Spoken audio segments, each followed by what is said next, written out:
Welcome to Career Biz, the podcast of the University Career Center at UNC Charlotte. I'm Jay. I'm Patrick. I'm Jessie. And I'm Matthew.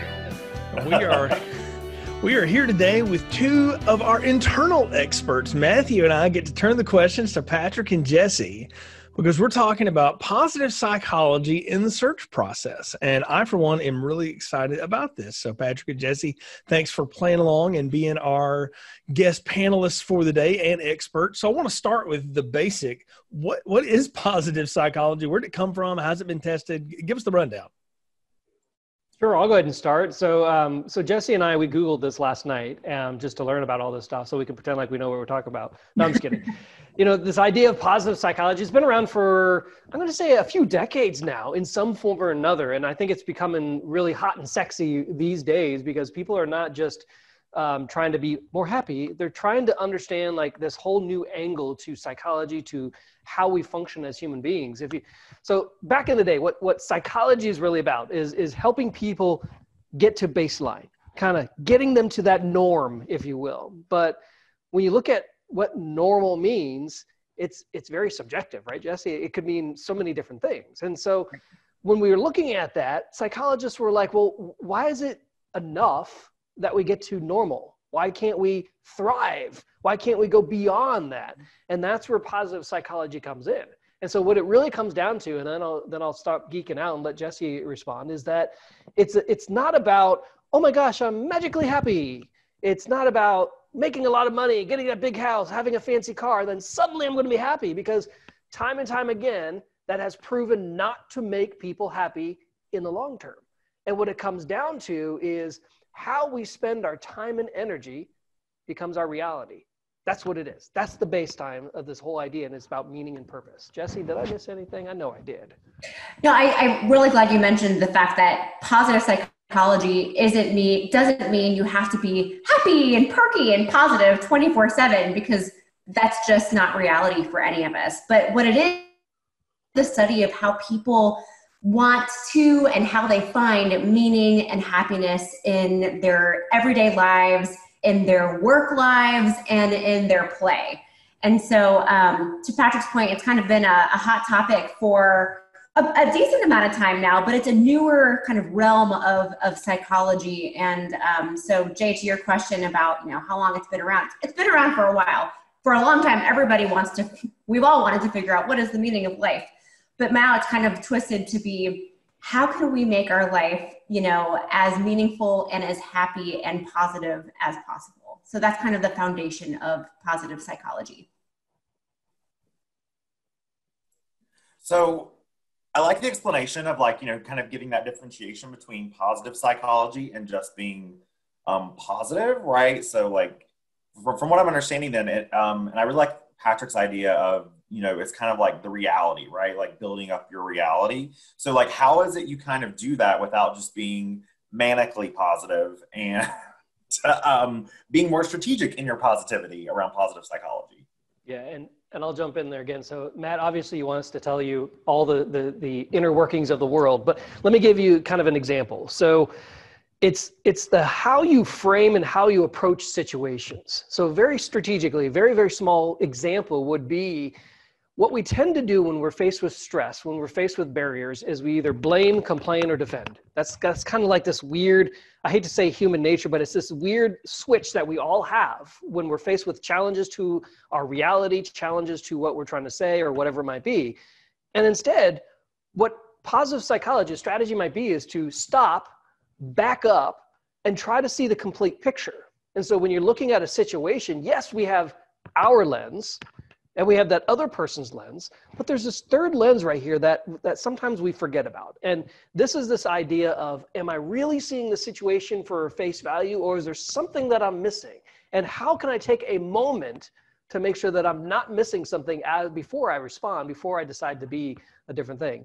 Really quick, and then I'll shut up. So during orientation, student orientation, for my freshmen that I was able to see before the summer, I usually do this trick with them and their families when they're in this orientation. They're all sitting down. There's hundreds of them, these people in the room, and I ask them to repeat a word with me, and the word is silk. And so we do it 5 times. And then right after I say that last silk, I'm going to ask them a question, and they have to answer that question immediately without thinking. And so they go, silk, silk, silk, silk. And I say, what do cows drink? And they all say, milk. And that's an example of not stopping to think to make sure that you're understanding what is in front of you before answering the question. For those of you who want to geek out on it, it's actually water. Cows drink water, not milk. Spoiler alert. Yes. Sometimes they drink milk, but I'll let you think through that. And so it's the stopping point that a strategy in positive psychology wants us to do so that we can turn off this human nature that we have sometimes. Can I ask a follow-up question for Jessie? Because I'm intrigued now. Please do. So when you're thinking about positive psychology, it almost sounds more like you're taking an inventory of different perspectives of like how to see a specific thing, and maybe an example of like what all you should be aware of, I guess. Yeah. So I like to think of positive psychology as a concept, as something that helps you, basically gives you a toolkit, if I can speak, but gives you So you're going to have a kilt, is what I'm hearing you say. A kilt that you will wear. I would say that that's definitely recommended to wear a kilt, and you'll just be a generally more positive person in general. So in addition with that kilt, that toolkit is essentially just items that will help you view challenging situations you might come across in life with, again, to what Patrick is kind of talking about, with, maybe a different perspective, helping you take a step back. A lot of positive psychology talks about, mindfulness and mindfulness practices, and also different concepts of gratefulness, and how, being grateful for what you do have helps you just kind of shift your perspective a little bit. So it's little practices like that that can, again, help you reframe what you might be experiencing, whether it's a tough, personal conversation you're having, or a tough relationship in life, or you're just not loving your job at the moment, or whatever the case may be. You might be going through a pandemic or something like that. But that's kind of what positive psychology is all about, helping you manage and build, again, resiliency against those tough times that you might face, that we all face.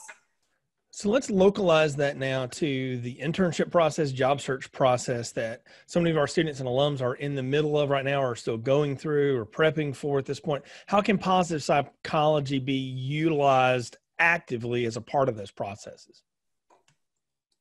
That's a great question. Let me jump in there. So I would say that it all starts with getting to know yourself. Who are you? What makes you happy? What gives you life? What gives you fulfillment? That's kind of the foundation and basis of positive psychology.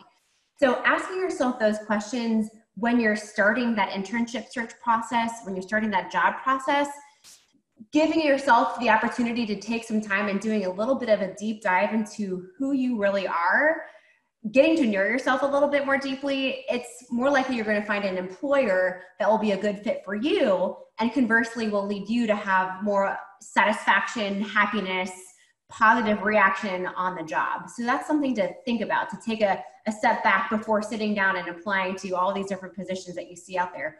What's actually going to make you happy? What's going to be a good fit for you?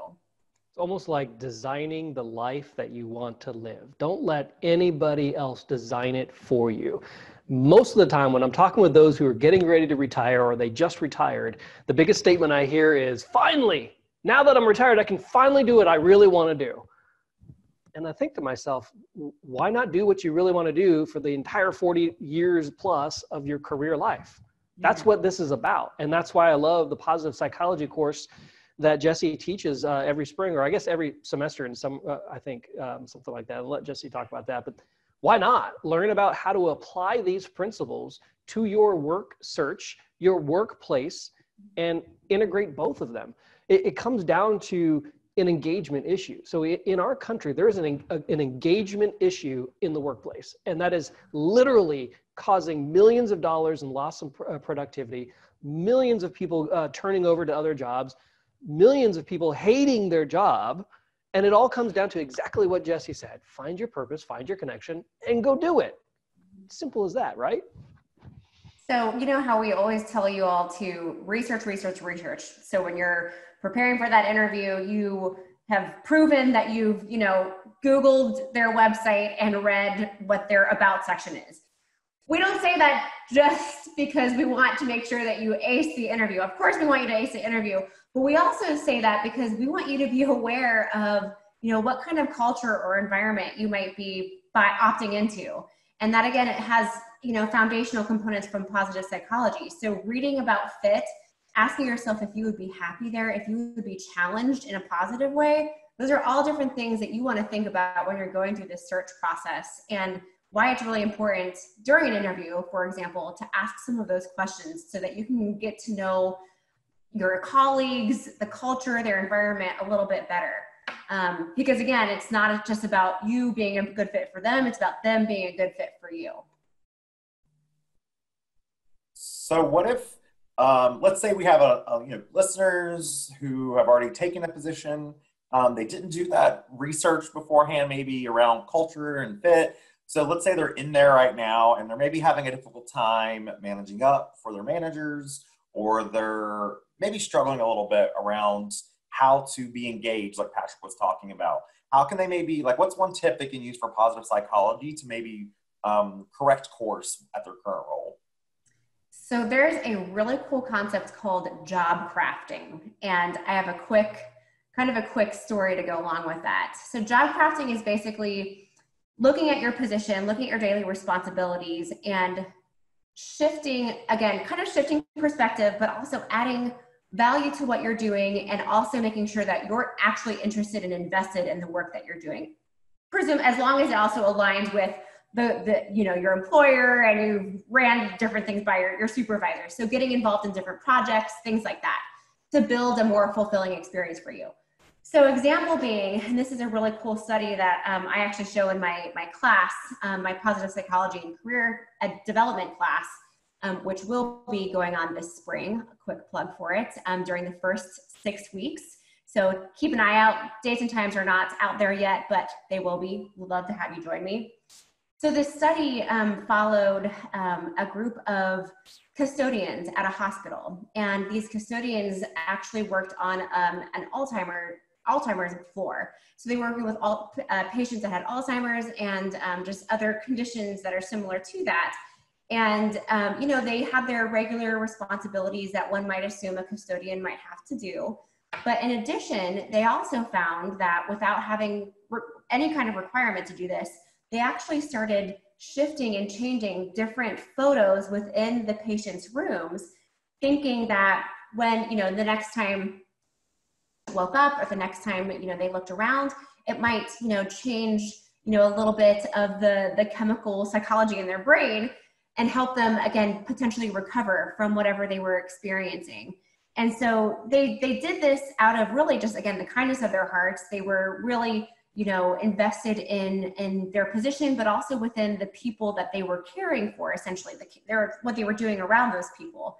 And so that's a really cool example of job, right? That was definitely not in their description to regularly move all of the photos around from, this hallway in the hospital or within the rooms. But the effect that they wanted to have, I thought, was a really, really cool thing. And so that's something that I think for those of you who might be struggling with what you're doing, try to have a conversation with your supervisor, with your boss. What are some different avenues that you might be able to explore in addition to your regular responsibilities that, again, might give you a little bit more purpose or meaning? So I'm hearing you say that pictures can go a long way. I'm going to add in there, and it's also a nice story to start. Yeah, exactly.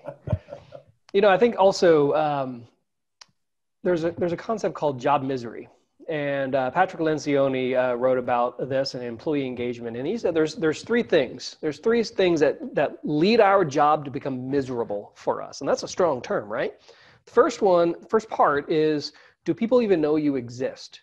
And not Jessie, and she has a title, but who Jessie as a person is and how she connects as a person into this office and the structure, if you will. Second part is about you understanding why your job matters and why you matter in that job and how it all connects together. And I believe, and many people do, is that we all really don't understand, why the heck are they making us do this stuff, even though, yeah, we get paid, but why do these things matter? And so we always have to make that and understand that purpose. And the third part is this about how are we being graded? And for the most part, performance evaluations are crap. They're not looking at the areas that you truly have control over. They're usually these vague and nebulous terms that some HR geek has made up, but we really can't connect in there. And so we have to figure out, how can we measure ourselves and talk to our boss about what we have control over to measure, to make sure that we feel connected and part of this whole organization. And if you don't have those three things, then yeah, you're not where you're supposed to be, and it's going to be miserable. And sometimes it's okay to just move on. And that's one thing I wanted to tap into, maybe for some of our alums that might be listening or whatever. If you're in that situation and you realize, you know what, I would be much happier over at XYZ than I am here at, KRG. How do I get myself there? What can I do that will, where I'm not burning a bridge behind me, but I'm moving forward into something that maybe fits me better? You know what I mean?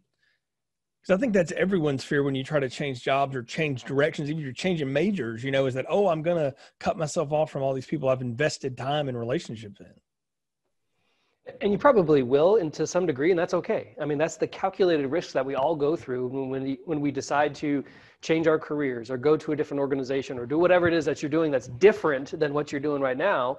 It's a calculated risk. And I think it goes back to what Jessie was saying, which is, if you've done your logical research on whatever that thing is, but then you've also done the logical research of who this thing is, then the best you can do is just make that connection. And so what if you mess up? Welcome to life. You learn from your mess ups, you learn from your failure, and you move forward. That's the grit. That's the perseverance that Jessie mentioned at the top of this show. So Jessie, can you tell us a little bit more about your class and maybe the structure, maybe some of the things you'll cover in the class? Matt, I would love to. Thank you. She's just going to tell jokes all day in the class and everybody's going to be happy. Yeah, all we do is basically read really funny memes and have a conversation about them, and it's awesome. Do we have glitter? Is glitter involved? If glitter is involved. And you get 1 credit hour for that. There may be some memes in the class. I will definitely say that. That's not all we do. This is actually the second semester that we'll be offering this class. I've offered it last spring, and we're offering it again this spring during the first session. So that's 6 to 7 weeks in session A.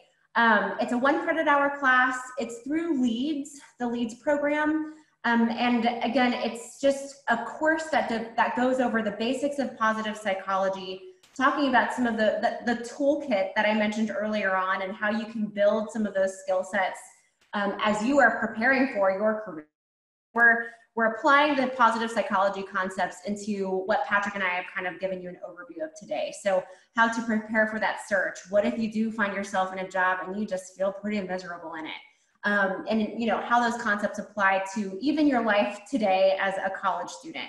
So if you're interested in that, definitely reach out to me. It will likely be over a period of 2 days for 1 hour and 15 minutes. It's a fun time. I think our students really enjoyed it this past semester. And if that's something you're interested in, again, would love to see you enroll. And if you want an energetic and excitable faculty member, you have Jessie. Why not pick the ones who enjoy what they're doing? Because if they enjoy what they're teaching, you're going to enjoy it too. And all of a sudden, you're going to learn something. Just a plug for you, Jessie. I mean, I think that's a win-win personally. But, So what do we got going on here in the Career Center that we want to plug here as we wrap up this latest episode of the Career Bits podcast? What's going on that we want to make sure people are still aware of? Patrick, let's start with you. Oh man, oh God, we're still rocking and rolling. I think the career meetups, definitely check those. They're flipping through our website all the time. And those are perfect opportunities for students just to get the quick help, the quick questions answered, get some good information, and then move on with your life. It's not an hour and a half long workshop sort of thing. It's just very specific. And oh, by the way, we have guest facilitators doing a few of them too. So that's going to be my plug, I think. I have something to share. So in lieu, we also have some information sessions going on. One information session that I am in charge of is on Wednesday, the 21st from 12:30 to 2 p.m. HarperCollins Publishers will be doing an information session for UNCC's current students interested in the publishing industry, as well as alumni interested in the publishing industry. They're looking for IT roles, editorial roles, graphic design, human resources. So 12:30 to 2, check out career.uncc.edu/events to find out more. The one I'm going to plug is on Wednesday, the 21st as well. Electronic Arts, or EA, as many of you will know them, is holding an info session for us at 5 p.m. And if you're interested at all in learning what it's like to work for one of the leaders in the gaming industry and any of their many facets, you should attend that session. It's going to be very busy, and we've got great folks there from EA who decided to spend some time branching out their recruiting wings to us, and they want to recruit folks, obviously, for the programming roles, stuff like that, but also folks in marketing and PR and communications and all kinds of different things. So if you're interested at all in working in the gaming industry, which I know a lot of our students really dig and spend a lot of time doing, drop by the EA information session. You can find it in the event section again on the website, and also through Hire Niner, just looking up recruiting events. Jay, can I say too, okay, our Career Center has HarperCollins and EA Games, two industry leaders that are, one, really difficult to get to come to your campus, and two, really difficult to get a job there. So they're coming to see UNC students specifically. So show up, show them why we're amazing. Yeah, specifically the EA folks are going to talk about how to be competitive in their hyper-competitive industry. So this will be great insider information for you. Love it. Last thing I'm going to plug is make sure that you're checking your emails, those of you who have already clued into the career communities, because there are still a few career community weeks coming up this fall. And also next week is Inclusivity Week. So tons of really cool programming coming in around that as well. So check our website, the events page. There's a lot going on, as you can tell.